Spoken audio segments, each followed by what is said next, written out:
Recordemos entonces que el griego koiné se vio muy influenciado o se vio enriquecido por las diferentes culturas que fueron conquistadas por los griegos.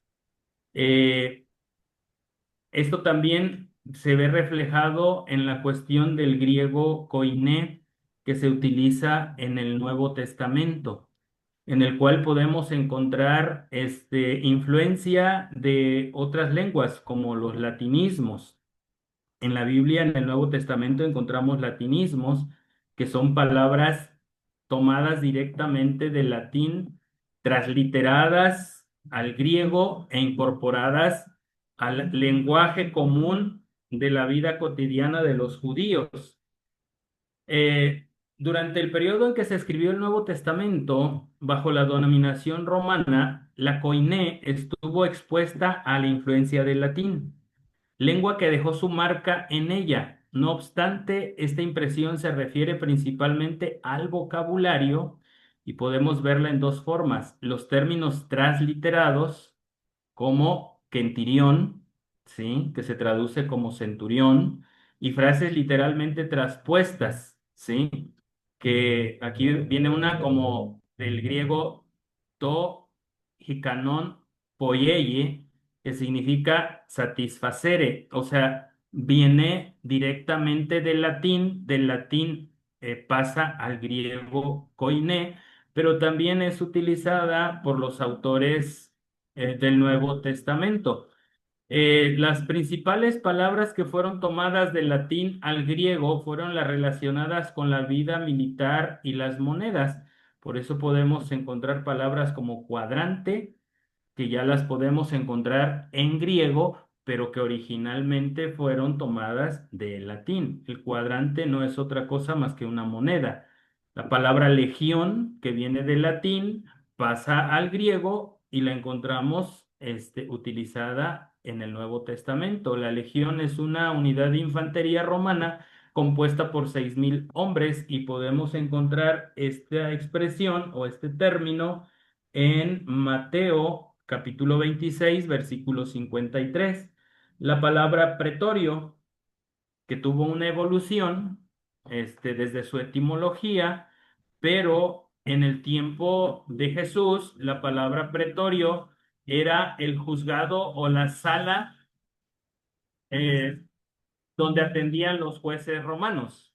Mateo 27, 27 podemos encontrar esa palabra que fue tomada directamente del latín, fue transliterada o fue llevada al griego, y son términos que también se utilizaban en el Nuevo Testamento, ¿sí?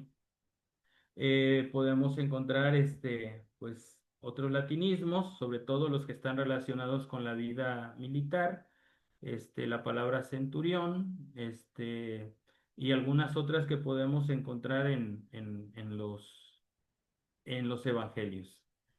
Los hebraísmos en el Nuevo Testamento, ¿sí? No puede afirmarse que todas las expresiones y palabras del Nuevo Testamento hayan pertenecido al idioma griego común. O sea, hay muchas palabras que fueron incorporadas: circuncisión, Pascua, y sobre todo aquellas como justicia, fe. O sea, estoy hablando en su original hebreo, ¿eh? Que fueron incorporadas al lenguaje griego, dado que pues se hizo una traducción del hebreo al griego y se tuvo que proceder a buscar palabras que literalmente pudieran reflejar el pensamiento hebreo en griego.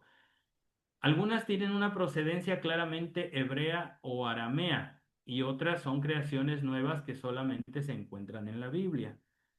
Cabe decir que al principio se creía que había muchas palabras exclusivas del Nuevo Testamento que fueron pasadas al griego koiné, pero posteriormente hubo descubrimientos arqueológicos donde realmente se encontró que esas palabras ya existían, pero que tenían una connotación griega, pero no una connotación del pensamiento hebreo. Por eso debemos de ser muy cuidadosos cuando estudiamos en el Nuevo Testamento, si queremos entender, por ejemplo, la palabra justicia, desde el punto de vista griego se nos va a complicar y tenemos que tener también el pensamiento hebreo, entender primero el pensamiento hebreo de la palabra justicia para poder entender el concepto griego que está manejando Pablo de la palabra justicia, ¿sí? Para nosotros justicia tiene una connotación muy diferente a la que tiene el pensamiento, hebreo, ¿sí? Este, entonces, debemos entender que muchas palabras hebreas fueron incorporadas al lenguaje griego, no desde el tiempo del Nuevo Testamento, sino que existían mucho antes, dado de que ya se tenía una traducción del hebreo al griego, que nosotros conocemos como la Septuaginta, ¿sí? Y bueno, es lo que sigue. Los hebraísmos se deben principalmente a la Septuaginta. Recordemos, la Septuaginta es el texto bíblico principalmente conocido y usado en el periodo de la formación del Nuevo Testamento. Su influencia sobre los escritores del Nuevo Testamento varía. Resulta extremadamente difícil determinar esto, excepto en el caso de citación o fraseologías explícitas debido a los diferentes estratos en la Septuaginta misma, algunas de cuyas partes fueron escritas en koiné idiomático, es decir, un koiné eh, nativo, otras en un koiné literario, mientras que el Pentateuco y algunas otras porciones, en gran medida por razones de reverencia, se adhirieron estrictamente al texto hebreo, aun cuando esto envuelve cierto forcejeo con el uso gramatical del griego. ¿Qué quiere decir esto? Hubo algunas palabras del Antiguo Testamento que fueron incorporadas, o hubo algunas palabras del Antiguo Testamento que al ser traducidas sí se tomaron del griego original porque no alteraba el pensamiento hebreo. Algunas fueron tomadas del koiné literario o del koiné idiomático, pero hubo otras que tuvieron que ser adaptadas al griego para no alterar el pensamiento hebreo, sobre todo los textos que están relacionados con los escritos de Moisés. Se le tenían más reverencia a estos escritos, que de tal manera se buscó tratar de transliterar el pensamiento hebreo hacia el pensamiento griego, aunque esto implicaba cuestiones de sintaxis, cuestiones gramaticales, cuestiones de semántica, sobre todo gramaticales, y por eso a veces hay algunas cuestiones que son un poquito difíciles de entender. Hubo mucha influencia de la Septuaginta. Ustedes si se van a Romanos capítulo 1 versículo 6, el apóstol Pablo hace una cita directa de la Septuaginta y como ya les dije en una clase anterior, si ustedes se van a la cita del Antiguo Testamento en Deuteronomio 32, parece, nada que ver con lo que está diciendo Pablo, pero si ustedes se van a la Septuaginta en español, literalmente Pablo está citando la Septuaginta. Y cuando introduce al primogénito en el mundo, dice, adórenle todos los ángeles de Dios. En el texto masorético no aparece esa expresión en Deuteronomio, pero en el texto de la Septuaginta sí aparece.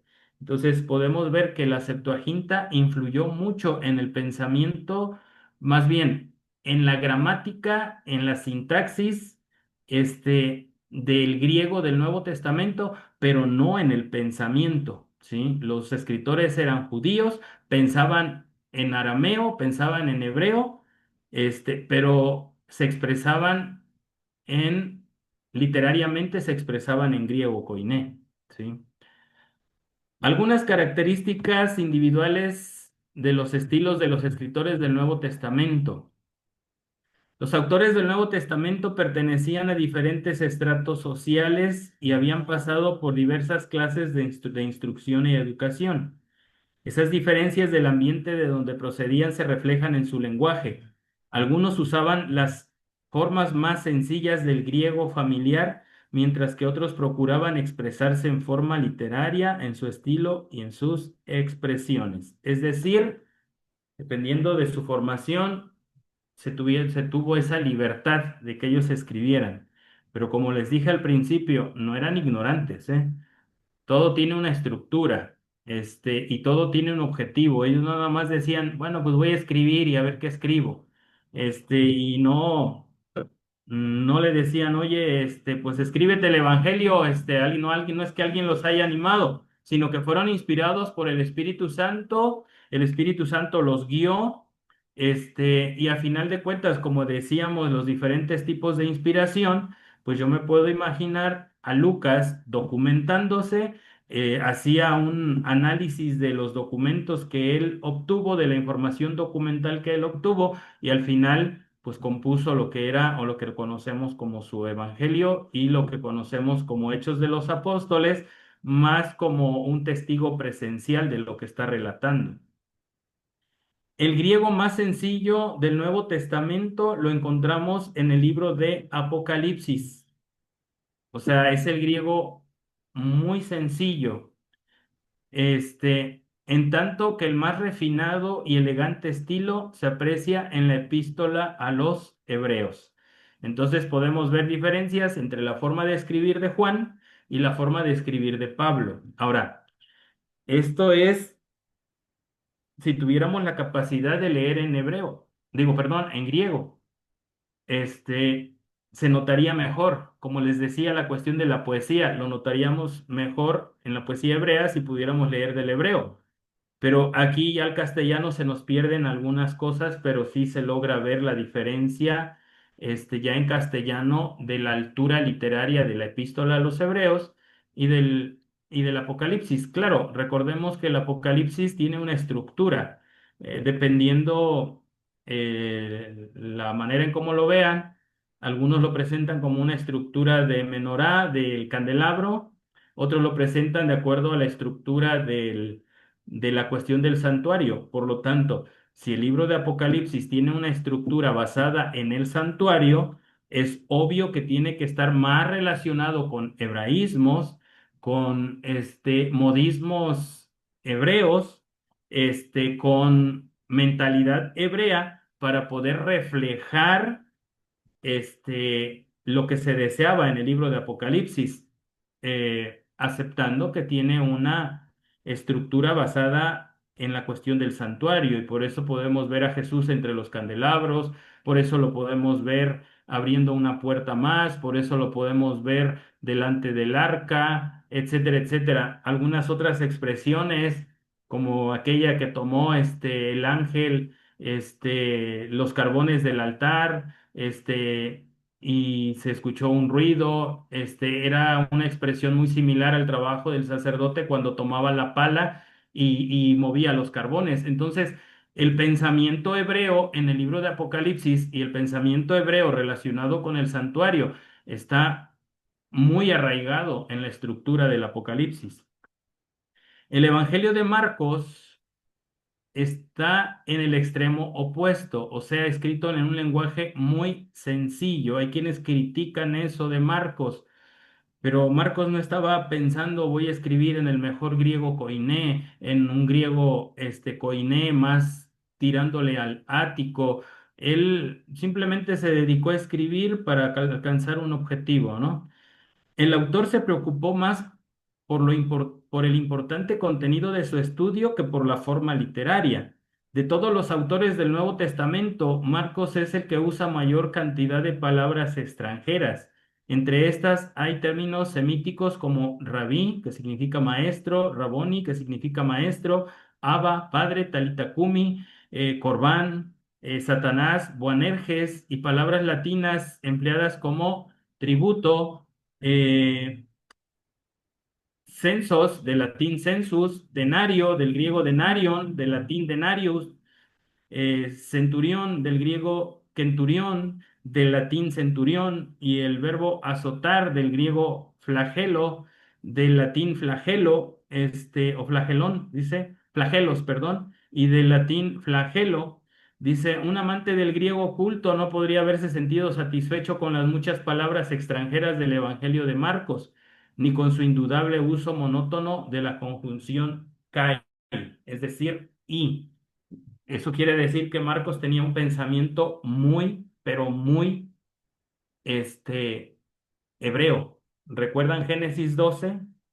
La composición estructural de Génesis 12, expresiones muy cortas, oraciones muy cortas, utilizando la expresión o la conjunción y para unir cada una de ellas. Lo mismo hace Marcos. Eso quiere decir que tiene un pensamiento muy hebreo y da a entender que su lengua materna era el hebreo, a pesar, o el arameo, a pesar de que se atrevió a escribir en la lengua literaria universal, que era el griego koiné.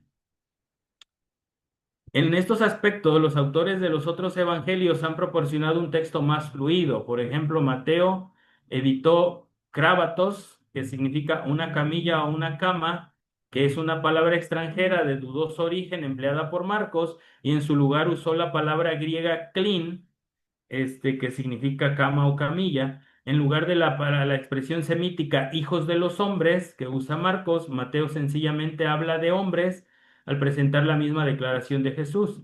En otras palabras, eludió a sí mismo otras frases semíticas. En vez de usar monótonamente la conjunción kai, es decir, la i griega, con frecuencia unió sus oraciones por medio de partículas como toté o tote, que significa entonces, y de, que significa pero, o recurrió al uso del participio. O sea, el griego de Mateo fue un griego más rico que el de Marcos. Ahora, Lucas empleó un griego más elegante que el de Marcos y Mateo. Casi no usó palabras de procedencia extranjera. En vez de los vocablos latinos equivalentes a impuesto, capitán, centavo, azotar, empleó términos griegos apropiados. La construcción de sus frases también muestra un uso más refinado de las cláusulas griegas.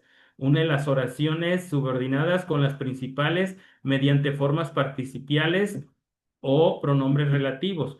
Lucas siempre define claramente el sujeto de la oración, pero Marcos usa con frecuencia el pronombre él en forma ambigua.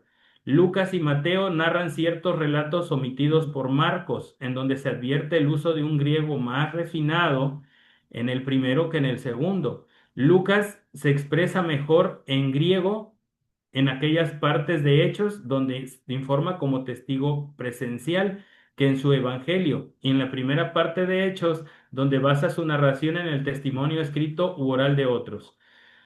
La forma como Lucas se expresa en griego revela que tuvo una instrucción muy buena, a veces se aproxima al estilo clásico del griego sin dejar de ser griego koiné, claro. Pablo también demuestra en sus cartas que conocía el uso oculto del griego y sus expresiones y elección de palabras revelan a veces que estaba bien familiarizado con el griego ático clásico. Sus epístolas manifiestan claramente su educación en la ciudad universitaria de Tarso y que conocía bien los mejores escritos de su tiempo. O sea, no se puede comparar el griego de Pablo con el griego de Marcos.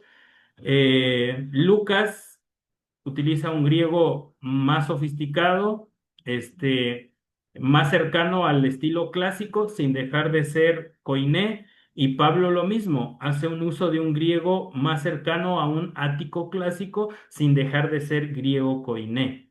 Y Pablo, sobre todo en la carta de los Hebreos, utiliza un poco más el recurso literario de la poesía, tratando de hacer un griego un poquito más suave y más agradable al lector que lo lea en su original griego. A veces Pablo usa recursos literarios impresionantes para que sus palabras sean gratas al oído, lo que les acabo de decir, ¿sí?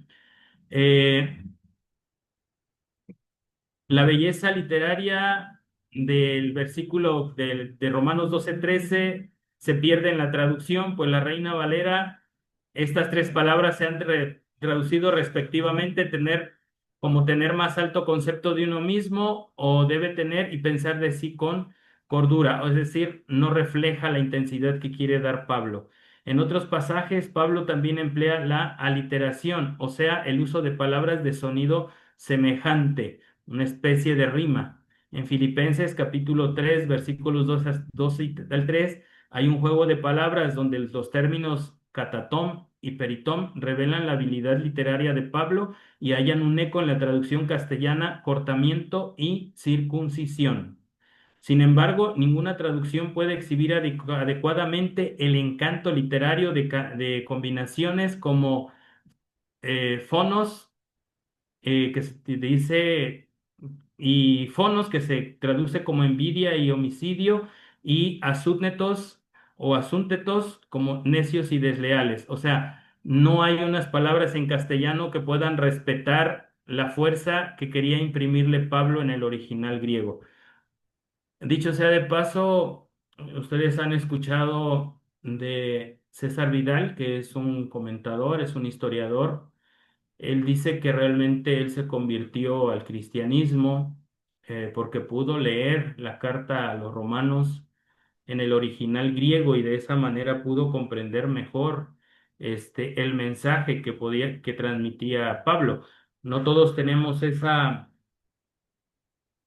bendición de saber griego, pero bueno, lo que debemos entender más es el objetivo, ¿verdad? De las escrituras, porque se nos fue dada entender las bases, el conflicto entre el bien y el mal, este, eh, el plan de salvación, la voluntad de Dios para con nosotros, y creo que a partir de ahí podemos entender las escrituras, a pesar de que no conozcamos ni hebreo ni griego, aunque como les dije, para tratar asuntos de hermenéutica o asuntos ya de interpretación más profunda, sí es necesario tener por lo menos las bases del hebreo y del griego para poder comprender más el pensamiento hebreo de los autores originales. ¿Sí? Desde el punto de vista del lenguaje, la Carta a los Hebreos es la obra literaria magistral del Nuevo Testamento, pues contiene una riqueza de bellas expresiones griegas dentro de un estilo que fluye hermosamente. Su estructura sintáctica muestra un ritmo placentero con juegos de palabras como hematem, hepatem, aprendió, padeció, del capítulo 5:8, o menousan o melousan, permanente y porvenir, del capítulo 13, versículo 14, muy agradables al oído del que los lee en griego.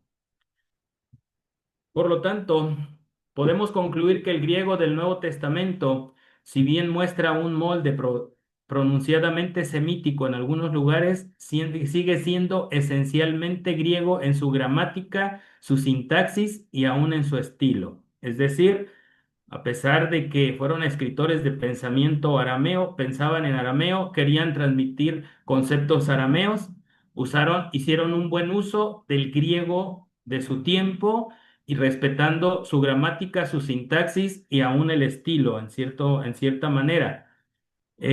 Claro, hay sus excepciones con Marcos y con Juan, que fueron más semíticos en su manera de escribir, porque así lo requería el objetivo que ellos perseguían, o el objetivo al escribir sus libros. Desde el punto de vista semántico, sin embargo, se reconoce cada vez más que su terminología está fuertemente moldeada por usos de la Septuaginta y por sus orígenes, su etimología y su uso en griego. Es decir, desde el punto de vista semántico del significado de las palabras, el Nuevo Testamento tiene su influencia en la Septuaginta y aún en sus etimologías originales del hebreo. Por ejemplo, la palabra eclesia, que su relativo en hebreo indica una reunión o una congregación, pero tiene una connotación más fuerte en el hebreo que en el griego.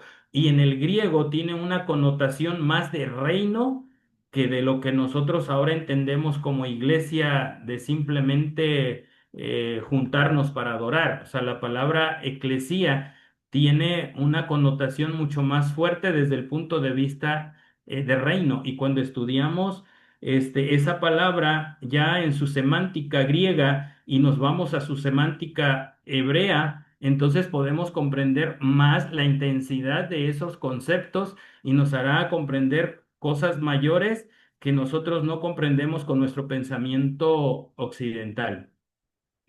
En el fondo de términos como justicia y justificación, fe y creer, conocimiento y gracia, encontramos conceptos hebreos que transforman totalmente la significación griega y que es necesario comprender si no queremos interpretar de manera errónea el Evangelio. Es decir, hay términos como justicia, justificación, fe, creer, conocimiento, gracia que si bien se encontró una palabra relativa en griego, es mejor entenderla desde su concepto hebreo para poder interpretar correctamente la escritura. La falta de este conocimiento afecta incluso a las mejores exégesis patrísticas y medievales, es decir, los que interpretaban las escrituras en el tiempo patrístico y en el tiempo medieval se vieron más influenciados por los conceptos griegos que por el concepto hebreo. Entonces, por eso es necesario entender que sí, el Nuevo Testamento fue escrito en griego, pero bajo un pensamiento hebreo, y para poder comprenderlo mejor, tenemos que entenderlo desde la semántica hebrea y no desde la semántica griega. Por eso tenemos algunas cosas que los comentadores exegéticos o hermenéuticos del tiempo de la patrística y de la Edad Media no comprendieron porque se basaron más al pensamiento y la semántica griega que en el pensamiento y la semántica hebrea. Comprenderlo así es uno de nuestros mayores logros debido a la moderna investigación bíblica. Ahora tenemos más herramientas. En síntesis, podemos afirmar que actualmente conocemos el griego del Nuevo Testamento como un idioma que era comprendido por el pueblo y que fue usado con diferentes grados de éxito estilístico, pero con un mismo ímpetu y vigor, el de expresar en estos documentos un mensaje que por lo menos para quienes lo predicaron era continuación de las escrituras del Antiguo Testamento. Por eso no hay que divorciar a los dos testamentos, porque el Nuevo Testamento no es más que una continuación. Dice el Espíritu de Profecía: el Antiguo Testamento es el Evangelio en figuras y símbolos, y el Nuevo Testamento es el desarrollo del Evangelio en su realidad. Es decir, no presentan un mensaje contrariado, sino simple y sencillamente es el mismo mensaje, pero uno en su simbología y el otro en su realidad. Él dice, era continuación de las escrituras del Antiguo Testamento, el mensaje de un Dios viviente, a quien preocupa la correcta relación del hombre consigo mismo y que proporciona él mismo el medio de reconciliación. Este evangelio ha moldeado la lengua y su significado, de modo que aún las disciplinas lingüísticas de su análisis llegan finalmente a formar parte de la teología. Es decir, se tiene que comprender desde un punto de vista semántico, a pesar de que fue griego, para no llegar a contradicciones entre el Antiguo y el Nuevo Testamento. Recordando que, como decía, nuevamente lo repito, Martín Lutero, el Nuevo Testamento fue escrito en griego, pero con escritores que derramaron un pensamiento hebreo, terminología hebrea y conceptos de origen hebreo. Bueno, de manera rápida nada más, no me voy a profundizar por el tiempo. Hablemos un poquito del alfabeto griego.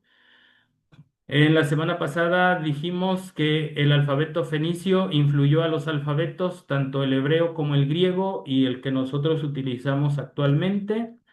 El alfabeto griego consta de 24 letras, tanto mayúsculas como minúsculas, y son utilizadas para escribir el idioma griego, tanto en su forma clásica o su forma antigua como su forma moderna.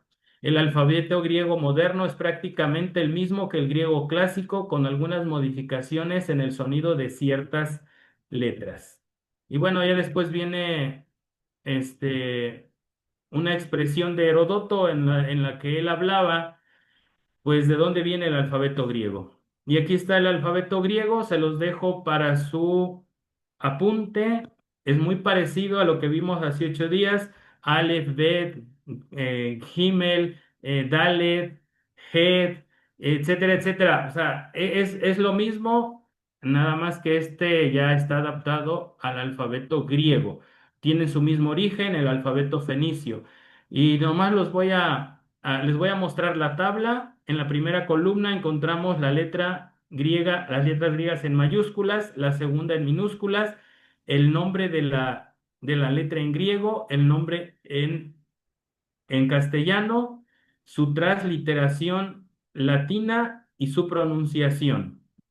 Alfa, este es su nombre griego, alfa, su transliteración es como una A y su pronunciación es como una A.